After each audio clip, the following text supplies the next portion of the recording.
Baik, total ada 12 layar Zoom telah kami screenshot untuk nantinya akan kami bagikan kepada peserta yang membutuhkan dan juga akan kami kirimkan kepada narasumber. Selanjutnya, kami akan berikan kesempatan kepada narasumber kedua, sebentar, kepada Dr. Sri Endang Kawuryan, SHM Home. Ibu, apakah sudah mendengarkan kami?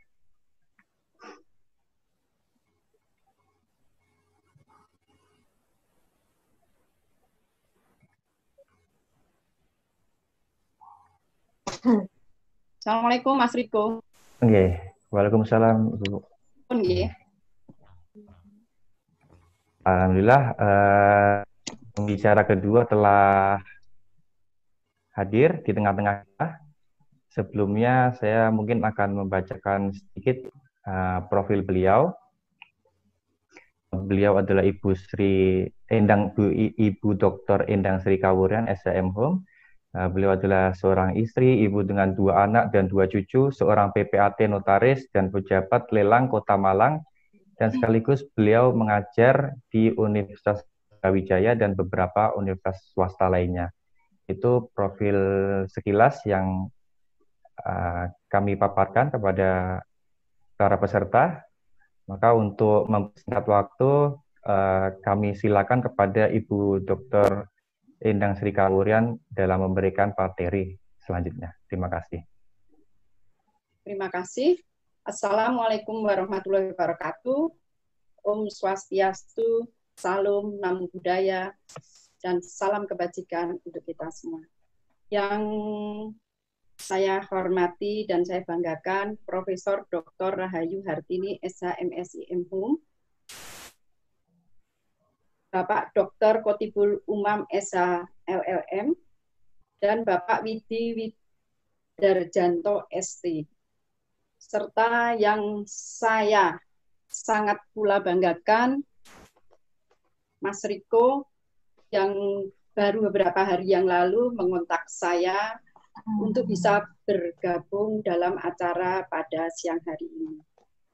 Puji syukur kehadirat Allah bahwa kita bisa bertemu, bersilaturahmi dalam acara yang tentunya bagi saya karena sebagai notaris menarik, pasti menarik, dan tentunya dalam pemberian bukan materi ya, dalam sharing siang hari ini pasti banyak kekurangan, kekilafan dari saya. Sebelum saya mulai, terlebih dulu saya mohon maaf sebesar-besarnya. Harapan saya mudah-mudahan ini dapat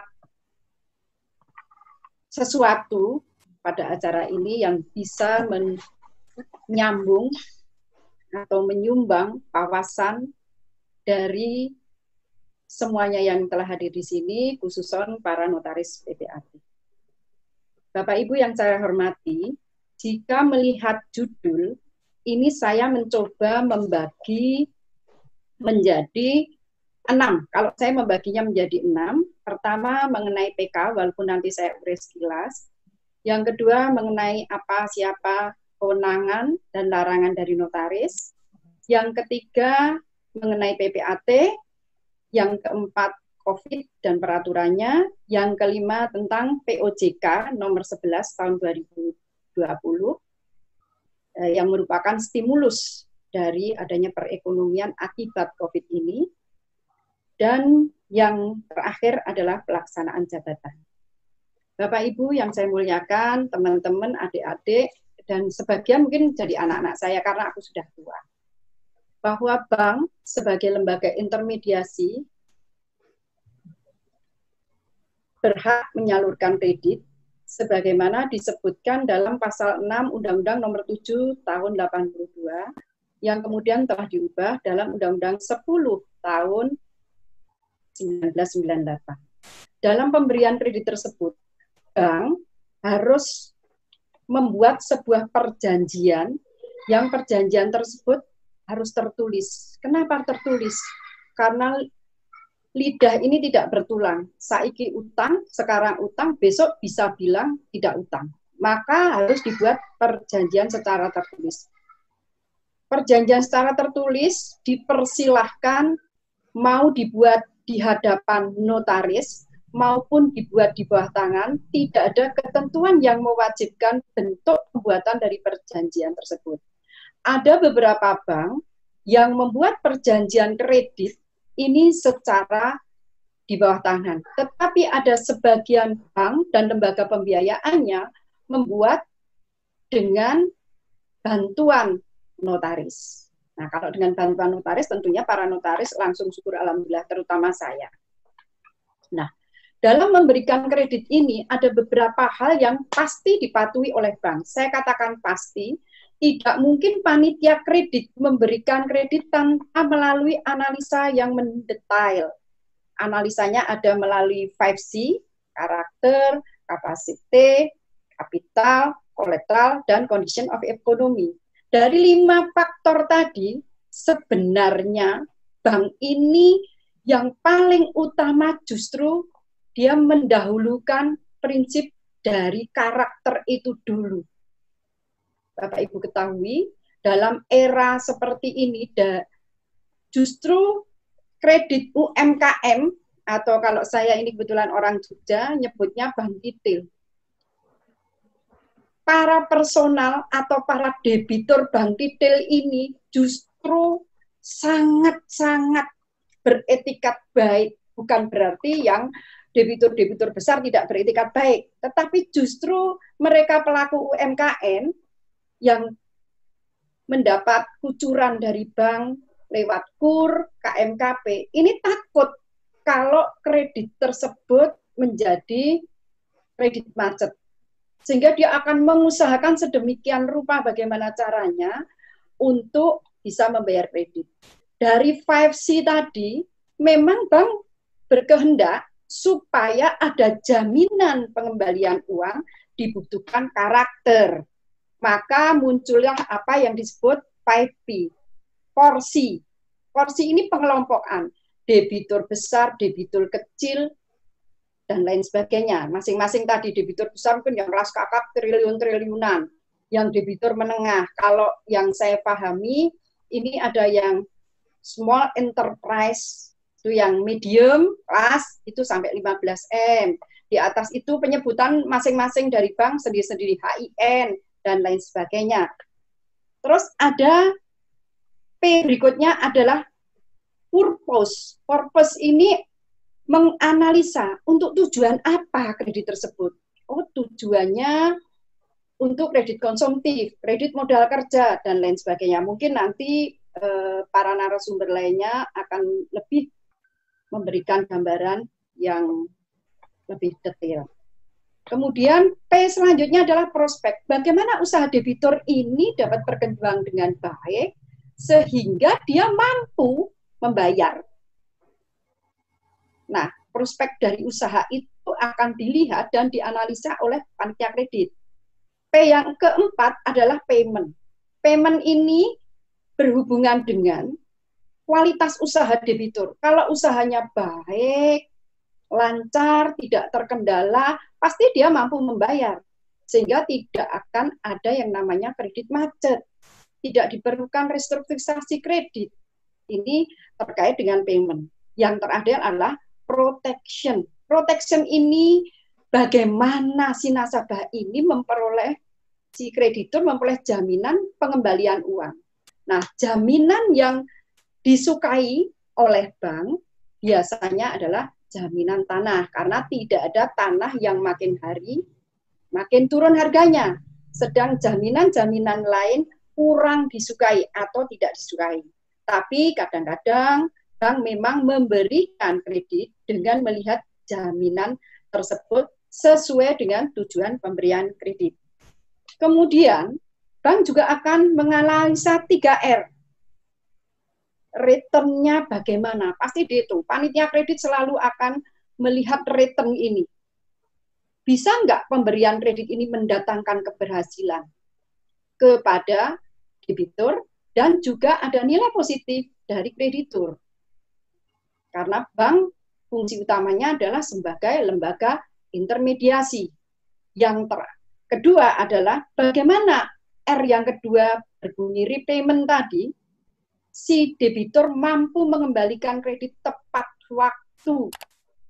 Kalau orang Jawa ngomongnya ora mung semoyo. Selalu yang dimakan adalah mintos, tarsok-tarsok. Dan risk terakhir adalah menanggung risiko. Dari semua itu, maka diperlukan sebuah perjanjian pokok yang disebut perjanjian kredit atau mungkin dapat dibuat pengakuan hutang. Karena perjanjian kredit dan pengakuan hutang ini sangat berbeda esensinya. Dan nanti akan saya uraikan apa yang wajib ditulis dalam pengakuan hutang sehingga mempunyai kekuatan eksekutorial sebagaimana yang diatur dalam pasal 224 HIR, dapat dieksekusi dan dapat dibuat oleh notaris sesuai dengan kewenangannya yang diatur dalam pasal 16. Selanjutnya, saya akan menguraikan dari fungsi perjanjian kredit. Secara tidak langsung, tadi sudah saya sampaikan bahwa fungsi perjanjian kredit ini sebagai alat bukti bagi kreditur dan debitur. Sehingga sering di dalam perjanjian kredit itu disebutkan, jika ada perbedaan perhitungan antara debitur dan kreditur, masing-masing dapat melakukan koreksi. Dicocokkan antara pembukuan yang ada di debitur dan yang ada di kreditur. Fungsi yang kedua, bahwa pemberian kredit tadi dibuat secara tertulis sebagai bentuk pengawasan kredit tersebut. Apakah sudah sesuai tata cara pemberiannya dan lain sebagainya. Karena sebelum dibuat suatu perjanjian kredit, baik maupun secara notarial, pasti ada namanya offering letter. Di dalam offering letter itu tercantum pokok-pokok yang disetujui oleh pemberi kredit. Bapak Ibu harus ingat bahwa adanya kredit itu karena kehendak para pihak atas permohonan debitur. Tidak ada sebuah perjanjian kredit yang dipaksa oleh kreditur.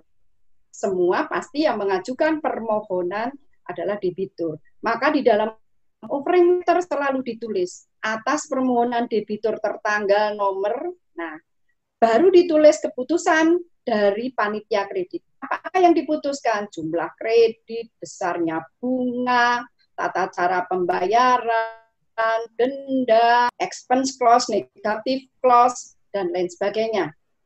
Yang keempat, bahwa adanya perjanjian kredit ini merupakan perjanjian pokok. Aksesorirnya apa? Aksesorirnya bisa hak tanggungan, bisa fidusia, bisa hipotek, gade saham, dan lain sebagainya. Nah, berdasarkan hal tersebut, maka bank ini lebih suka kalau perjanjian kredit itu dibuat oleh seorang notaris. Kenapa dibuat oleh seorang notaris, Bapak, Ibu sekalian? Bahwa notaris ini adalah pejabat umum yang berwenang untuk membuat akta. Jadi akta yang dibuat oleh notaris, yang dibuat oleh di hadapan, itu dapat dikategorikan sebagai akta otentik. Nah, akta otentik itu yang bagaimana?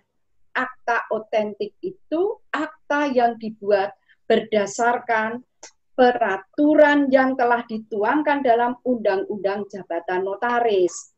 Yang terakhir adalah Undang-Undang Nomor 2 2014 yang merupakan perubahan daripada Undang-Undang 30 2004. Di dalam undang-undang tersebut telah diatur mengenai kewenangan, kewajiban, maupun larangan. Di sini saya akan menyebutkan bahwa kewenangan dari notaris, lanjut Mas, membuat akta otentik mengenai semua perbuatan, perjanjian, dan ketetapan. Tolong dilanjut. Ya, yang lainnya tidak akan saya bahas karena kami akan membahas hal-hal yang terkait dengan kewenangan di bidang perbankan.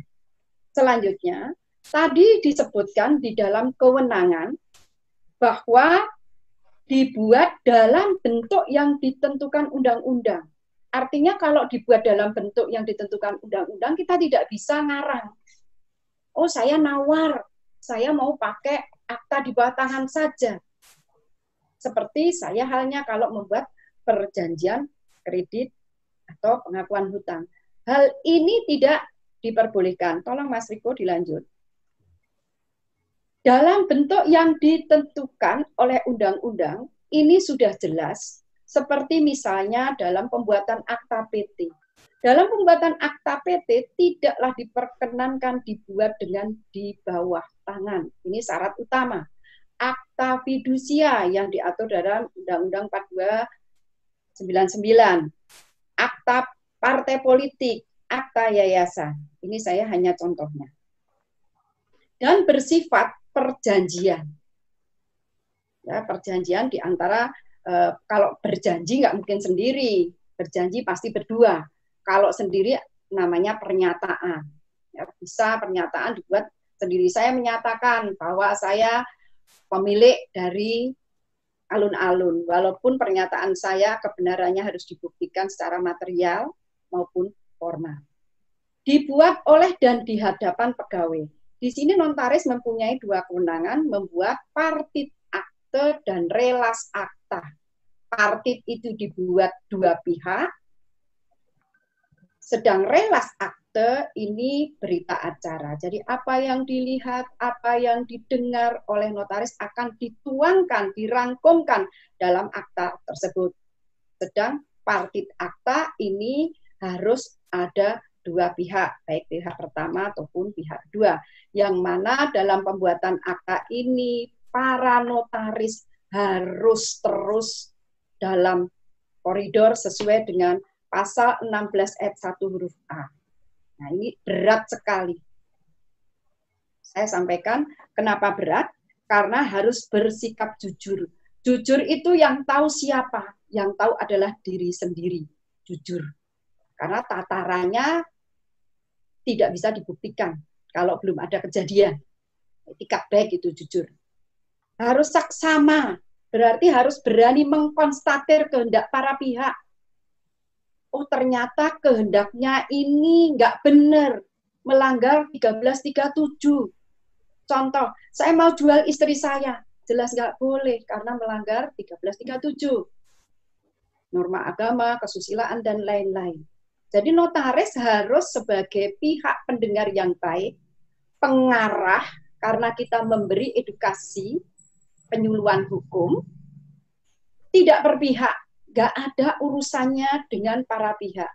Karena dilarang tidak berpihak, maka ada larangan bagi notaris untuk membuat akta untuk diri sendiri, untuk kepentingan suami istri, untuk kepentingan anak-anaknya, dan lain sebagainya. Itu sudah diatur dalam Undang-Undang Jabatan Notaris.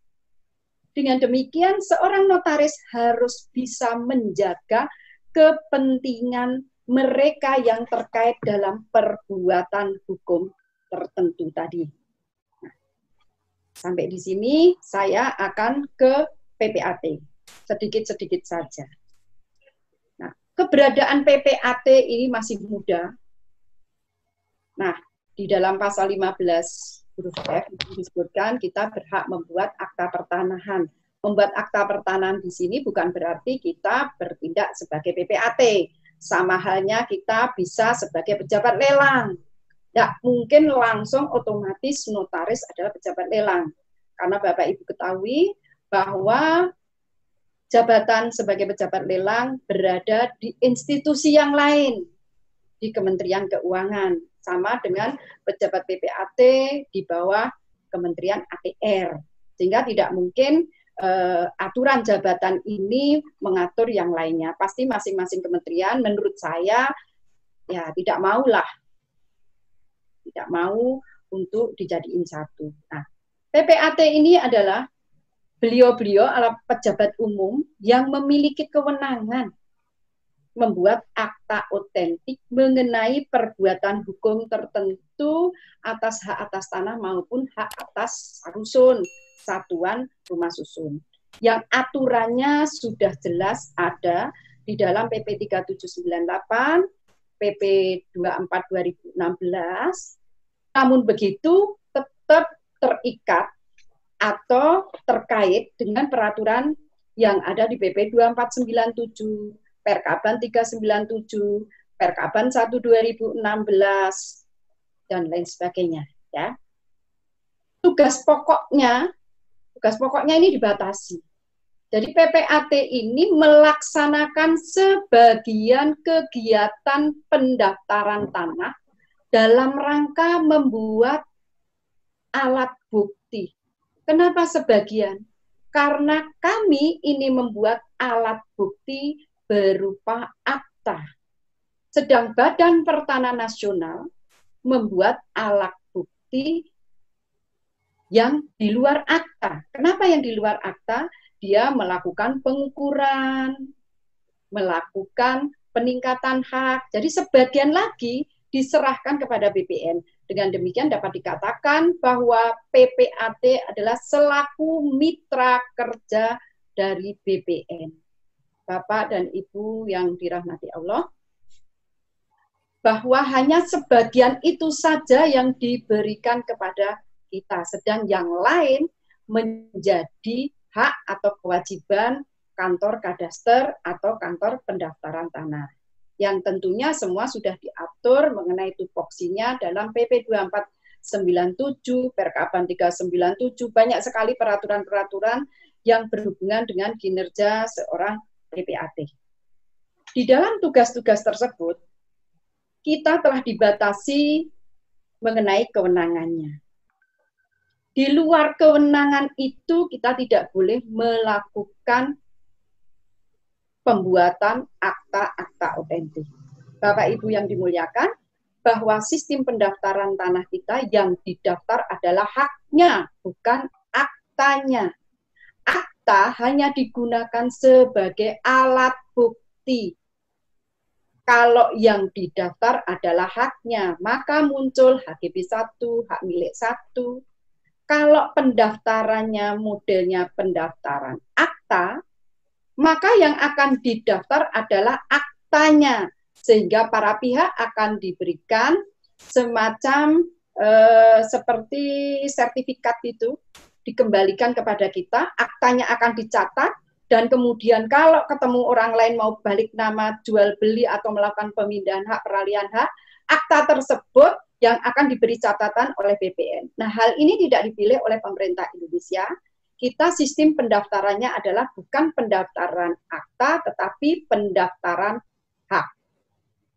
Nah, maka di dalam sertifikat yang ditulis adalah perubahan tentang pemindahan hak, baik karena jual beli, hibah, tukar menukar, inbring, maupun pendaftaran hak tanggungan. Ya, yang kemudian di dalam hak tanggungan tersebut akan diberikan sertifikat hak tanggungan yang mempunyai kekuatan atau titel eksekutorial. Nah, saya lanjutkan. Terkait tugas jabatan kita dengan adanya COVID, COVID ini kecil, tidak kelihatan, dan sangat menakutkan.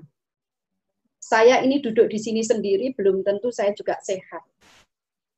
Karena si COVID itu dengan mata telanjang kita tidak akan pernah tahu. Maka usaha kita pertama hanya bagaimana menjaga imunitas dengan baik sehingga kita menjadi sehat. Nah, COVID ini di surat kabar sudah sedemikian heboh dan kena sedunia. Negara, hanya beberapa negara yang saya tidak punya daftar pasti, hanya beberapa negara yang tidak terdampak COVID. Adanya COVID ini mempengaruhi kegiatan sosial, ekonomi, kesehatan, budaya, serta perilaku manusia. Kita buktikan perilaku manusia. Kalau kita berjalan sendiri, kemudian masuk ke dalam ruangan, ada orang batuk, sudah nervous kita. Jangan-jangan COVID. Mau salaman, takut. Jangan-jangan kena. Ini dampak manusia. Dampak di sosial ekonomi sudah kelihatan. Pedagang kecil sudah berkurang. income-nya, ojol, bahkan pabrik-pabrik besar pun sudah banyak yang merumahkan tenaga kerjanya.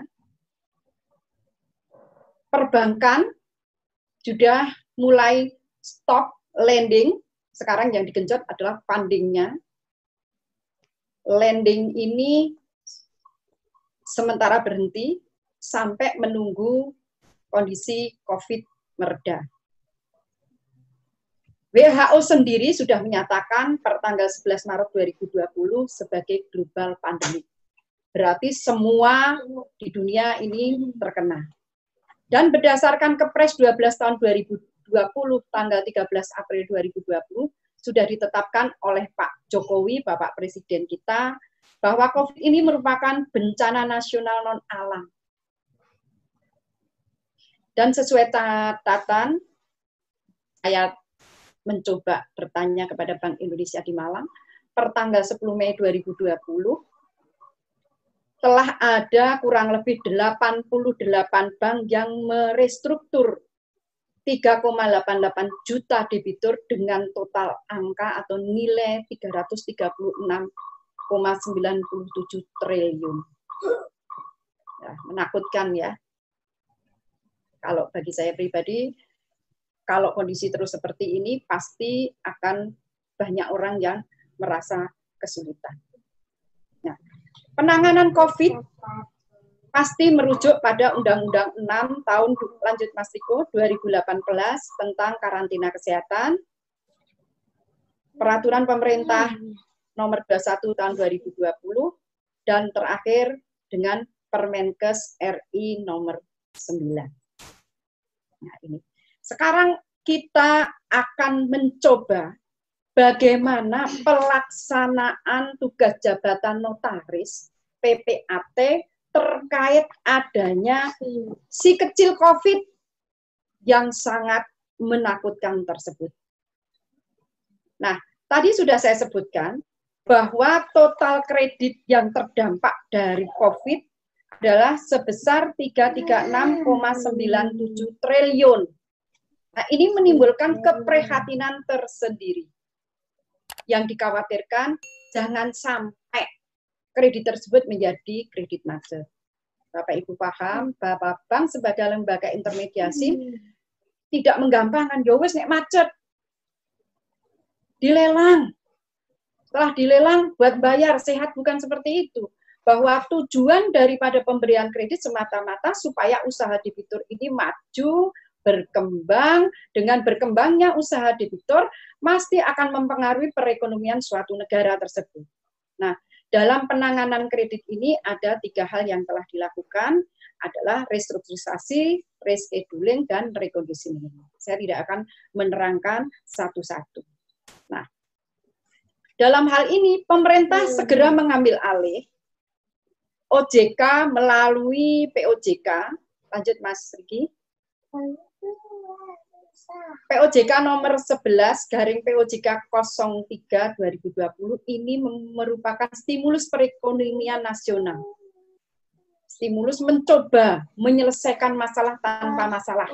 Artinya seandainya si COVID kecil tadi sudah piknik, maka perekonomian akan menjadi jalan.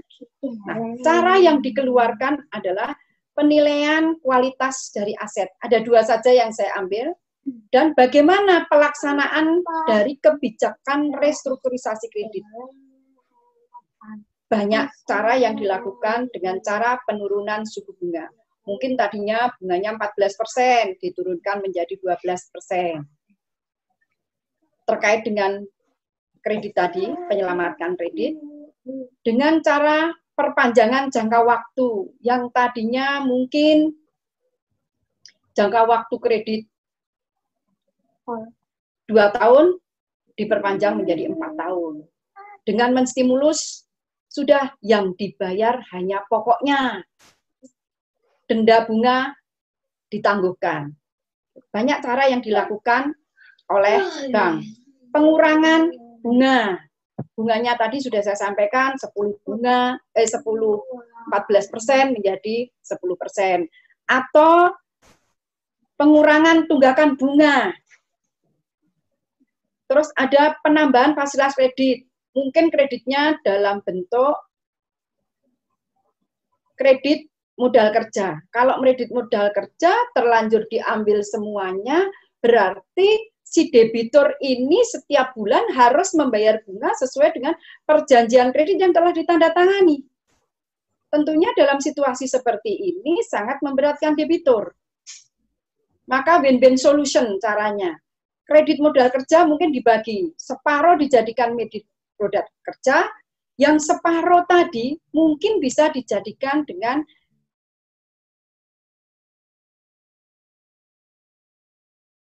atau mengkonversi dengan cara penyertaan modal.